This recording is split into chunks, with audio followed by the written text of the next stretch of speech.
हाय आदाब और सत श्री अकाल। और एक बार फिर से आ गया हूँ मैं आप लोगों के बीच, आपका हमराज आरजे अभिनव 90.4 मेगाहर्ट्ज कम्युनिटी रेडियो ज्ञानवाणी यानी कि ज्ञान की वाणी पर। आज मेरे साथ हैं हमारे एसओसीएस के स्कूल ऑफ क्रिएटिव स्टडीज़ के होनहार स्टूडेंट, ब्राइट स्टूडेंट आशीर्वाद दास, जिनकी कई सारी बार आपने शो भी सुने होंगे आपका आशीर्वाद नाम से। कई सारे मुद्दों पर यूट्यूब पर भी शो करते हैं और लगातार हर दिन कुछ ज्वलंत प्रश्नों के साथ आपके पास सामने मौजूद रहते हैं। आशीर्वाद को मैं पहले से भी जानता हूँ और तकरीबन 2 साल पहले से जानता हूँ। वो लगातार एक ही फील्ड में ग्रो करते जा रहे हैं, बढ़ते जा रहे हैं, प्रोग्रेस करते जा रहे हैं और अपनी रिसर्च के साथ, अध्ययन के साथ आप लोगों के सामने आते हैं। तो आज ये हम लोगों के लिए भी और अच्छी बात है और एक बेहतरीन और बढ़िया मौका है कि आज हम दोनों आप लोगों के सामने आरजे के तौर पर आए हैं, यानी कि रेडियो जॉकी के तौर पर। मैं तो करता ही हूँ, आज आशीर्वाद भी रेडियो जॉकी के तौर पर हम लोगों के पास आए हैं, जिनका निकनेम है आरजे ऐश। अगर आप लोगों को नहीं पता है तो प्लीज़ पता करिए और पता चल गया तो उनको फॉलो भी करिए।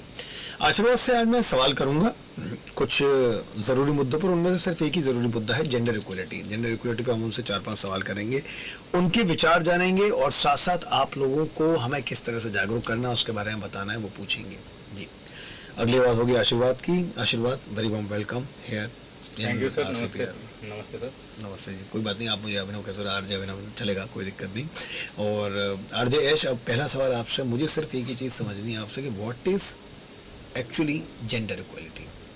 जेंडर इक्वलिटी क्या है और आप इससे क्या समझते हैं? ये 2 टर्म्स होते हैं, एक जेंडर इक्वालिटी और जेंडर न्यूट्रलिटी, और इनके बीच का डिफरेंस जानना ज़रूरी है। जेंडर न्यूट्रलिटी उदाहरण दूंगा कि अगर हम बाथरूम बनाते हैं, ओके, और बाथरूम ऐसा बनाते हैं कि मेल्स और फीमेल्स का कोई डिफरेंट बाथरूम नहीं होगा, सेम बाथरूम होगा, यूनिसेक्स बाथरूम मान लीजिए, यूनिसेक्स सैलून होता है, ओके, हाँ, then that will be gender neutrality जी। एंड शुरुआत में शायद आपको लगता होगा कि this is a very good concept, लेकिन कभी कभी this can go wrong. Suppose जैसे कि किसी को दीवार चढ़ना है और दीवार चढ़ने के लिए हम सपोज सबको ना एक समान स्टेपिंग ब्लॉक देते हैं जी, तो जिसका कम हाइट होगा ना वो नहीं चढ़ पाएगा। बात तो सही है। तो मैं ये नहीं बोल रहा कि कोई एडवांटेज है या डिसएडवांटेज है। दोनों जो सेक्सेस हैं, या मेल हो या फिर फीमेल हो, दोनों के अपने अपने एडवांटेज और अपने अपने डिसएडवांटेजेस भी हैं। बिल्कुल सही बात है, जो कि इस तरीके से लोग कम सोचते हैं, लेकिन आज कुछ लोग इस सोच के साथ आ रहे हैं। कांग्रेचुलेशन फॉर दैट, जो आपने ये सोच सामने रखी। Please continue. So females, they have their own advantages, but they too have their disadvantages. So what is equality? Equality हमको अचीव ऐसे ही करना है कि जो उनके डिसएडवांटेज है उनको ओवरकम करना है। जैसे कि काफ़ी पॉलिसीज़ आई हैं जो प्रेगनेंसी लीव दिया जाता है, तो इससे ये होता है कि फीमेल्स को अपने कैरियर को हर्ट नहीं होता है। जाहिर सी बात है कि ये नेचुरल फिनोमिनन है कि females can only get pregnant, but ऐसा भी है कि नॉट ओनली उनको पेड लीव्स मिलेगा, उनको एज ए कंपनसेशन प्रमोशन भी उस हिसाब से मिल सकता है। वर्क फ्रॉम होम वगैरह पॉलिसीज़ भी हैं, बट क्या हम सिर्फ इसी पे रुकेंगे? मेल्स के लिए भी वैसे पॉलिसीज़ बनने चाहिए, and that is the concept of gender equality कि फीमेल्स एंड मेल्स दोनों को अप्रोप्रिएट पॉलिसीज़ बना के कैसे इक्वल किया जाए, not only politically, not only legally, socially. That is exactly the concept of gender equality. Good, बढ़िया। छोटा सा ब्रेक लेंगे और फिर लोगों के पास वापस आएंगे आपकी इस बात के बाद। Thank you so much.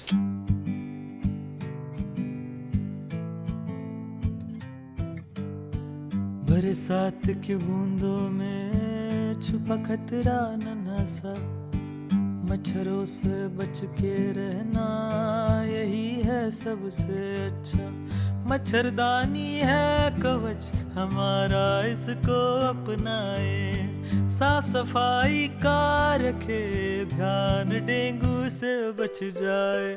बरसात की बूंदों में छुपा खतरा नन्हा सा, मच्छरों से बच के रहना यही है सबसे अच्छा।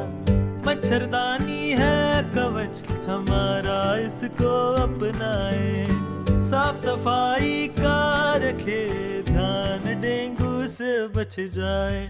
बरसात की बूंदों में छुपा खतरा नन्हा सा। Welcome back. एक बार फिर से आ गया हूँ मैं आप लोगों के बीच और मेरे साथ हैं इस वक्त आरजे ऐश यानी कि आरजे आशीर्वाद, और उन्होंने पहले एक सवाल का जवाब बड़ी खूबसूरती से दिया था। लेट्स सी, देखते हैं कि अब वो अपने किस इंटेलेक्चुअल वे से एक नए क्वेश्चन का आंसर देने वाले हैं। Okay Ashirwad, why is it important to take gender concerns into account? especially when you are doing the course design and implementation?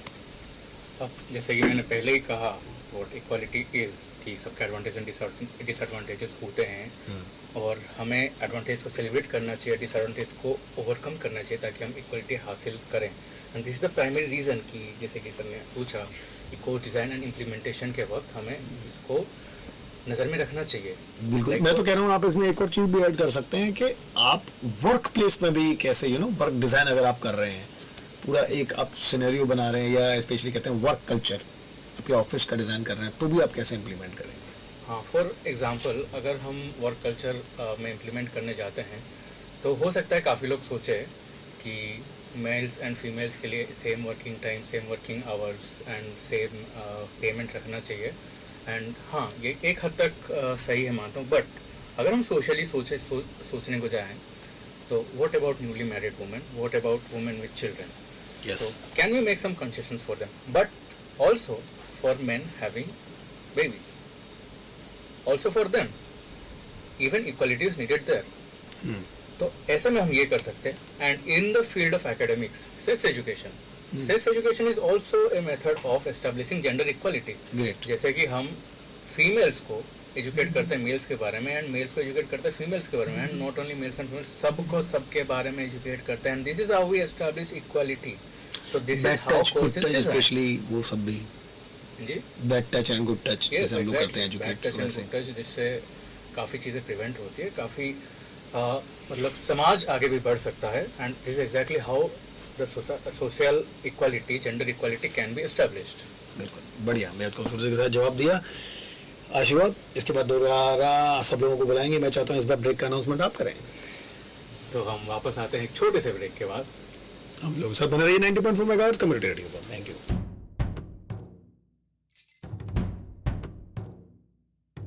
मच्छरों को आने ना दे, करे ये संग्राम. देंगे मिलके देंगे जवाब, देंगे डेंगू और मलेरिया को मात.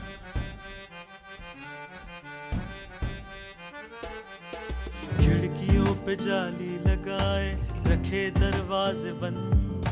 फुल बाजू के कपड़े पहने, रहे सुरक्षित हरदम.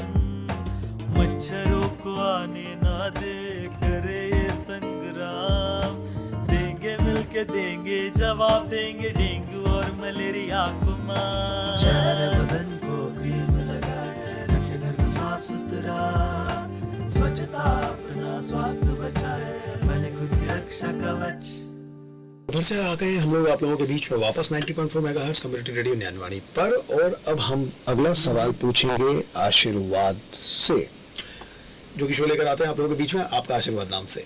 इसलिए हम उनसे कुछ सवाल करते हैं और लेट्स सी देखते हैं कि आशीर्वाद ने इसके बारे में अभी क्या नई चीज सोची है या प्लान की है. What is gender mainstreaming? Ashirwad, इसके बारे में आपका क्या कहना है? तो जैसा कि ये टर्म सजेस्ट करता है gender main streaming, gender equality के कॉन्सेप्ट को हम मेन स्ट्रीम कैसे करें या फिर हम अपने रोज़मर्रा ज़िंदगी में कैसे इम्प्लीमेंट करें. एक्चुअली हम इसके बारे में बात तो कर रहे हैं, लेकिन एक्चुअली ये आइडियलाइज कैसे होगा, थियोरी प्रैक्टिकल में कन्वर्ट कैसे होगा.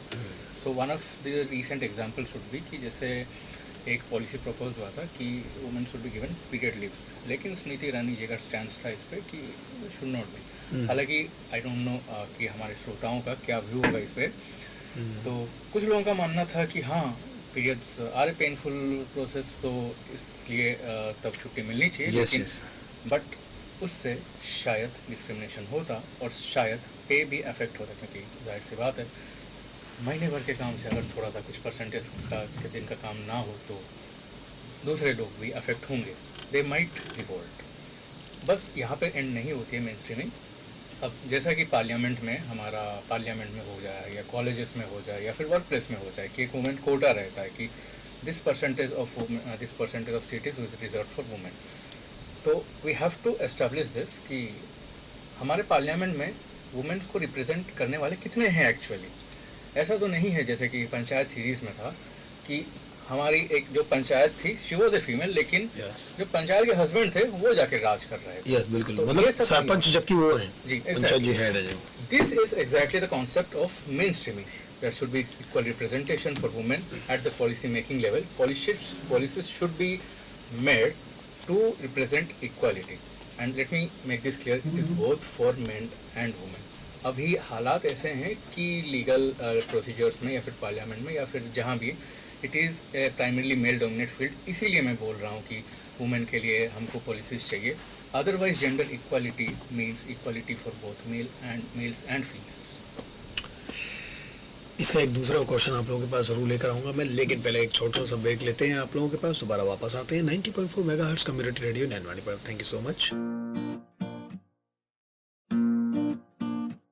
मच्छर जी हमको सताना, दिन रात को चैन से जीने दो ना, चढ़ गया है रूह में डेंगू का डर, अरे लेके मलेरिया चिकनगुनिया का घर, चल छू हो जा मच्छर, अब हमें न कर फिक्र, अरे छू हो जा मच्छर, अरे जा चला जा। और एक बार फिर से वापस आ गया हूँ मैं आप लोगों के पास। मेरे साथ हैं आरजे आशीर्वाद, आरजे ऐश, जिनसे हम लोग कुछ सवालात कर रहे हैं जेंडर इक्वलिटी के लिए। आशीर्वाद, एक last question, why is gender equality important? हालांकि आपने काफी कुछ कहा है इसके बारे में, लेकिन मैं चाहता हूँ कुछ आप पॉइंट और ऐड करें। व्हाई, जरूरत क्यों है इसकी? मेन सवाल अभी ये है। सवाल इससे ये पैदा होता है कि व्हाई इट इज़ इम्पोर्टेंट। देखिए, जेंडर इक्वलिटी अगर हम बात कर रहे हैं तो किसी ने बहुत पहले कहा था, मैंने पढ़ा था, सुना था कि समाज एक रथ की तरह है जो कि दो पहियों पे चल रहा है। एक पहिया है हमारे मेल्स और दूसरे पहिया फीमेल्स। एंड तो अब खुद ही सोचिए, अगर एक चक्का छोटा और एक चक्का बड़ा होगा तो क्या डिसबैलेंस हो जाएगा। Exactly. सही बात है, तो या तो टूटेगा या तो समान होना चाहिए। तो अगर समान होगा तो गति बढ़ेगी, समाज में प्रगति आएगी। तो इससे बेहतर उदाहरण मैं दे ही नहीं सकता। This is the primary reason. और हम एक अगर इक्वालिटी रहेगी तो बैर नहीं रहेगा एक दूसरे के मन में, एक दूसरे के प्रति बैर नहीं रहेगा। मेल्स ये नहीं बोलेंगे कि अरे फीमेल्स को ज़्यादा मिल रहा है, फीमेल्स ये नहीं बोलेंगे कि अरे हमारे अगेंस्ट, हमारे विरुद्ध डिस्क्रिमिनेशन हो रहा है, भेदभाव हो रहा है जी। एक बार ये हट जाए तो आपस में मिलजुल के हम रह पाएंगे, और उसके बाद ही, जैसे कि मैंने कहा, उन्नति और प्रगति संभव हो पाएगा। This is the primary reason why equality is important, not for name sec, not just because कि हाँ हम दोनों एग्जिस्ट करते हैं और हमको इक्वल्स होना चाहिए, नहीं, क्योंकि हमें बैर हटाना है, क्योंकि हमें एक दूसरे के साथ जीना है, एक दूसरे को सम्मान देते हुए, समान अधिकार देते हुए जीना है। वाह, कमाल की बात कही आपने। सिर्फ एक और सवाल आपसे इस बारे में पूछूंगा कि स्पेशली क्या जेंडर इक्वलिटी में LGBTQ और ऐसी कम्युनिटी के क्वीर कम्युनिटी की चीज़ें शामिल हैं? मैं इसे भी जोड़ना चाह रहा हूँ कि इन दोनों उसकी सबसे ज़्यादा बात हो रही है और वो भी आया मुझे, मेरा अगर आप पर्सनल टेक जानेंगे इस पर, और आप भी पूछ सकते हो मुझसे, सही बात है, और मैं इसके बारे में भी बताता हूँ। मेरा टेक सिर्फ ये है कि किसी भी चीज़ के लिए अगर आप वर्किंग फील्ड में वो रखना चाहते हैं तो ठीक है, आप किसी को भी अलाउ कर सकते हैं, वर्किंग फील्ड में रख सकते हैं, सही बात है, क्योंकि अनटिल अनलेस ये आपके वर्क को प्रभावित नहीं कर रहा है, आप मेरिट पर हैं, आप अच्छी मेरिट लेकर आ रहे हैं, तो आप बिल्कुल वैसा कर सकते हैं।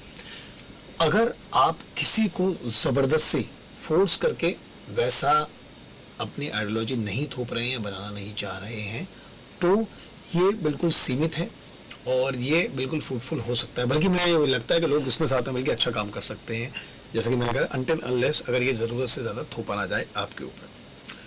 वो कहते हैं ना कि बड़ी अच्छी एक कहावत है कि भाई आपकी आज़ादी तब तक है जब तक कि आपकी छड़ी दूसरे की नाक से नहीं टकराती है।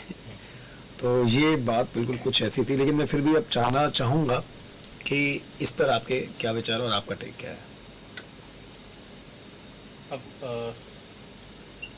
इसका, जैसे मैं शुरुआत में मैंने कहा था, एक जेंडर न्यूट्रलिटी होता है, एक जेंडर इक्वालिटी होता है। तो मैं इसी एग्जांपल से आपको बताऊंगा। अगर LGBTQ को हम इम्प्लीमेंट करते हैं और जेंडर मेन स्ट्रीमिंग करते हैं, टेकिंग LGBTQ इनटू अकाउंट, तो जेंडर न्यूट्रलिटी हम कर सकते हैं कि एक जेंडर न्यूट्रल बाथरूम बना जो कि male, female and all other genders के लिए हो।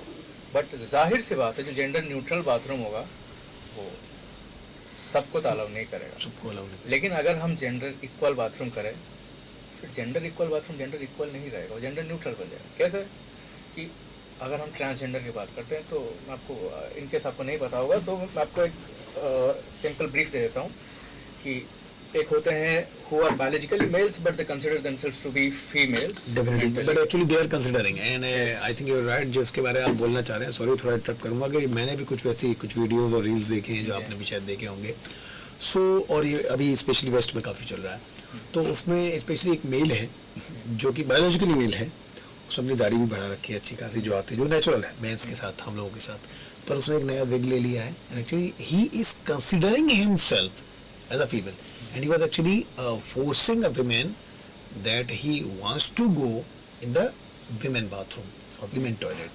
So I think you are pointing out on that incident. I think so. So please continue about that. तो let's say कि वो Let's be frank about that. let's say कि तो मान लेते हैं कि हमारे मान लेते हैं कि गलती से हार्डवेयर में गलत सॉफ्टवेयर आ गया है, तो Okay.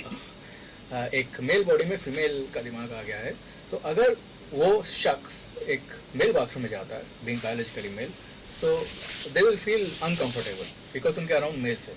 लेकिन अगर वो फीमेल बाथरूम में जाते हैं तो Female will feel feel uncomfortable. तो अगर हम LGBT को इनकॉर्पोरेट करने जाएं, then let me be frank कि बहुत ज़्यादा हार्डवर्क होने वाला है कि जो मेल्स है बायोलॉजिकली एंड फीमेल्स है मेंटली, उनके लिए अलग बाथरूम, एंड फीमेल्स है बायोलॉजिकली है मेल्स मेंटली, उनके लिए अलग बाथरूम। सो जितने अलग अलग जेंडर है उनके लिए उतने अलग अलग वॉशरूम्स बनाने पड़ेंगे, उनके लिए आई मीन उतना ज़्यादा सेग्रीगेशंस करना पड़ेगा। जितने आप फॉर्म में सेग्रीगेशंस करते हो उतने आपको ऑफिस में भी करने ही पड़ेंगे, अकोमोडेशंस करने ही पड़ेंगे। तो इट्स अप टू यू कि do you want to incorporate them. If you can incorporate them, well and good. That's all I have to add. It's a long process.